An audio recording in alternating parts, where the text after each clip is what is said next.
Rob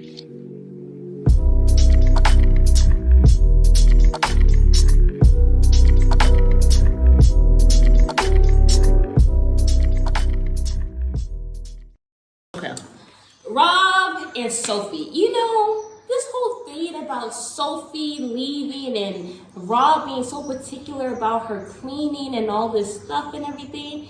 For me, I feel like Sophie does not feel safe with Rob. Absolutely. That much is obvious. The fact that he said, if I was another ninja, I would have been beating you, but I'm letting you go, my wife. Like somebody who yells at you, who does subtle threats, who's irrational. Why would I want to stay in the home with you?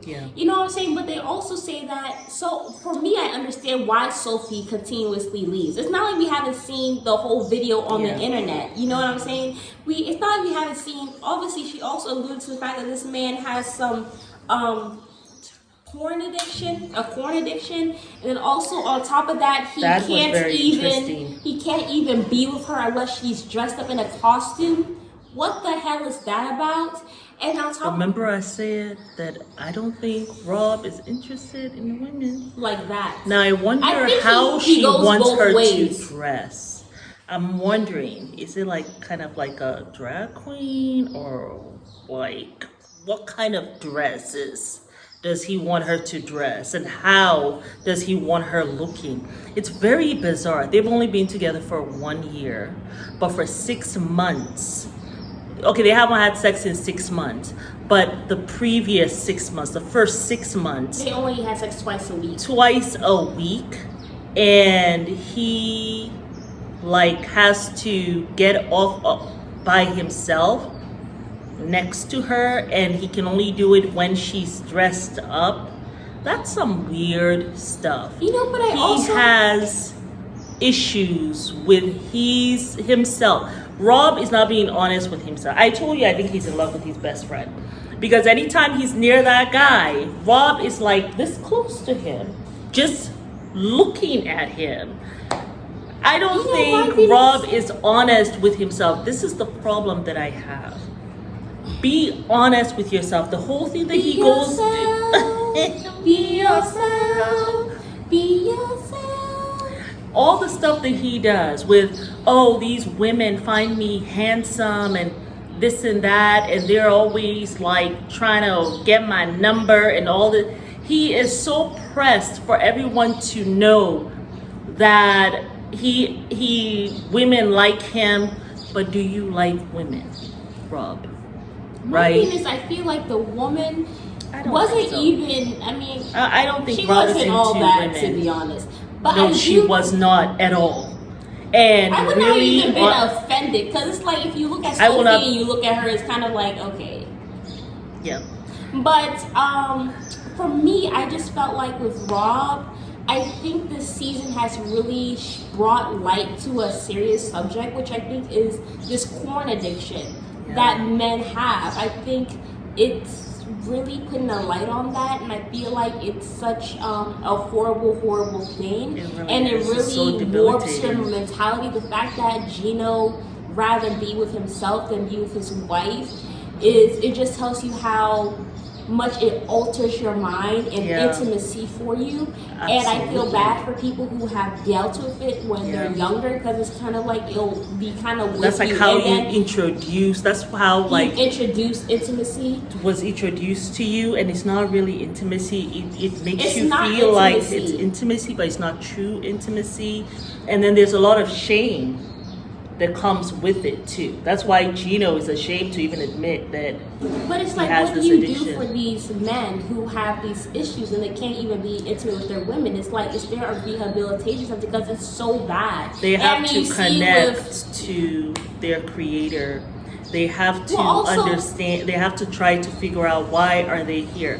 Your destiny is not to be out here beating that stuff like a drum and getting up on that. Like, it's just like any kind of addiction. Like, it's not your destiny. Like for myself, it's not my destiny to sit down and just eat myself to death. It's not my destiny to just, like be unhealthy. Like, yes, there are other issues, but yes, I do have an addiction to sweets or food, you know. So it's like any addiction.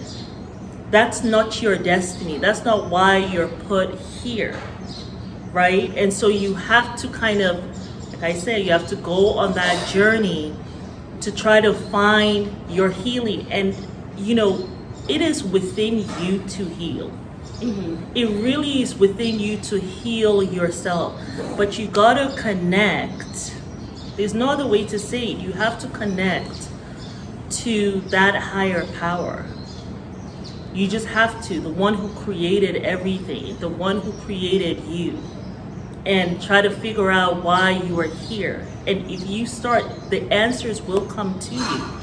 Also, I think it's important to try to get some space. Start weaning yourself off of it. Like, if you're used to doing it 6 times a day, maybe start just making it 3 times a day, and then just continue to lessen it and lessen it and lessen it. And then fill your days up with other things. Like, do things that you love, that you enjoy besides that. Like, it's a Try process, to remember it's a who journey. you were when you were young. When you were young, what did you love to do?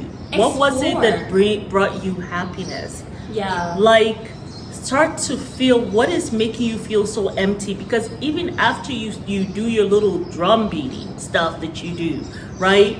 You still don't feel fulfilled. No. Right? You still don't. You have to keep on doing it, right? And that's with any addiction. But it still doesn't fill you up. What can you fill yourself up with that brings you some kind of fulfillment? And then you also have to understand that with any addiction, there's a moment where you're going to feel despair. You have to be willing to go through the waves of all of that. You have to be willing to go through the pain of putting that aside. There's going to be pain. You have to be willing to go through the pain.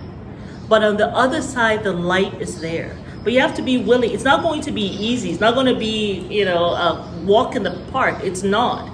There's going to be some pain. You've been doing this for a very long time. So it's going to take like pain to go away from it. It has brought you comfort, right? But you have to be able to now self-soothe, comfort yourself. Yeah. But also, I think therapy is very important, and stuff like that. In addition to that, journaling also, for sure, to kind of keep you accountable, talking to someone. Yeah. But the whole thing with Rob and Sophie, I do think that Sophie, she does really love Rob. But this girl, she's younger than me. Like, she's 23 years old. You know what I'm Sophie saying? Doesn't know what love is yet, because she doesn't love herself. So she doesn't love Rob. She thinks she loves Rob, but she also knows that this isn't love. Yeah. Because she said so. Like, this is not love. We bring out the worst in each other. Love doesn't bring out the worst in you. Yeah. So she doesn't love Rob. And she doesn't really have the wisdom. Like, she doesn't really have somebody to go to and stuff, because her mom has had her own issues and stuff like that. She's been in BV relationships as well. Yeah. The mom, like, really bad. I think she said the guy threw her down the steps and strangled her one time. So it's a lot, you know what I'm saying? So she doesn't have the guidance. So I know it's a lot. It's very easy for people to be like, why did you just leave him? Why don't you just leave him? She spent all of her 20s with this man. She's used to this pattern of toxicity. She knows it's not right. She knows that she has to get out of it. Yeah. But she also realizes that he's kind of the only person she has as well. Yeah. So she's really misguided and she doesn't know where to go and stuff. But I do think that at this point, Sophie, I do think that it's best that you guys actually divorce. Rob is not good for you. Mm-hmm. You guys aren't good for each other. You need to find yourself. And she recognizes don't that. feel like this is a mistake. Like I said in the other video, the best years of your life are ahead of you, and the best years of your life come when you know yourself and you are loving yourself unconditionally, and you know who you are. That's when the best years of your life come around. So I feel like, don't feel like, oh, it's a divorce and now we're together, whatever. Don't be with somebody who treats you like crap. You know what I'm saying? And Rob talking in his little soft voice, I don't know what else to do. You have a porn addiction. You've been with multiple women. All this stuff while you're with the thing. You're like, yes, it's online or whatever, stuff like that. But there ain't no way in hell I'm being with some man and you're talking to multiple women, like you're not even going to be having a flirtatious conversation with another woman if you with me. Like we're not doing that. Let alone you're here sexting with other women. Are you high on drugs? Like that's and they're that's only doing so it horrible. twice a month, week, and then twice you a have, week from the very beginning. And then it's like you are kind of like you have messed up intimacy for yourself because you've been doing this stuff for so long. Like Sophie, get away from Rob. Rob, stay away from Sophie and stop hanging out. Like, yeah, y'all both need help, but Sophie needs to be away from Rob. Rob, you need to go get some serious help. Gino, you really need to does. follow Rob and also get some help. Like, can't be really. Go to the same therapist, the same rehab center for real. Yeah. Both of them. But yeah, it is such a problem now. Yeah. Especially with young men. And it's sad. It is really very sad. It's very, very sad. I mean, once you get that introduction, he probably was introduced to it at a very early age, and he thinks that this is okay. And it's not. There's a lot more out there for you, Rob, yourself. You know, there's a lot more out there for you. Yeah. Than this. And the same thing with Sophie. Yeah. Well, we'll see y'all in the next video. Bye. Bye.